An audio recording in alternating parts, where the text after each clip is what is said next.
जी बिल्कुल دا وخت ضلع شانګلې سیاحتي علاقې قلاور ټاپ کې زه موجود یم چې دا علاقه چې کوم ده د ضلع شانګلې تحصیل الپورۍ او د تحصیل پورن په سنگم کې واقع ده او دا د ضلع شانګلې ډېره ښایسته علاقه ده چې د یختنګي نه مطلب دې علاقې ته مطلب چې کوم سیلګري دي هغه راتلی شي. د دې نه علاوه په دې علاقه کې د پورن تحصیل چاګم یوه علاقه ده چې د هغې نه سوات چې کوم سیاحتي علاقه ده ملنجبې ته هم یو روډ تللی دی خو د بدقسمتۍ نه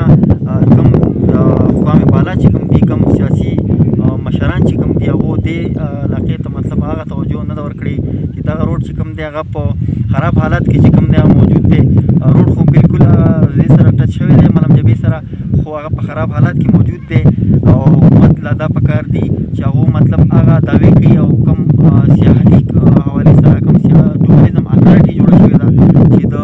سیلګرو دپاره سیاحتي مقامات کولاوي او هغې کې مطلب د سیلګرو دپاره چې کوم سپاټ چې کولاوي هغې کې هغوی ته سهولت ورکوي چې کوم روډس د هغې د اول ټوی کې له اول هغې د روډ چې کوم مسایل چې کوم دي هغې روډس پخوي نو دغسې حکومت له پکار دي چې هغه په شانګله کې شوکت یوسفزۍ چې هغه په یو ذمهداره څوکۍ باندې ناست دی او د پی ټي آی چې کوم باندې رهنما دی شانګلې عوامو له هم پکار ده چې د دغه کوم شانګلې ته مطلب یو داسې هیره میرو شوې ده چې د هغې نه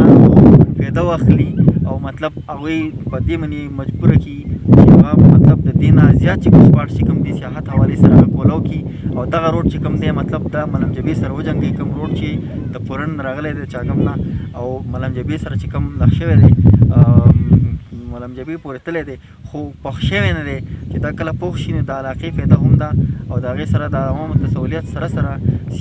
سیلګرو ته هم سهولت راځي او د هغې سره سره چې کوم حکومت ته چې کوم د دې د سیلګري د ټوریزم ډپارټمنټ له طرفه چې کوم هغوی ته ټیکسونه ځي کوم مطلب هغه د دې چې کوم ذخایر دي د دې علاقې د دې چې کوم دغه دي د هغې نه حکومت ته هم ډېر لوی فایده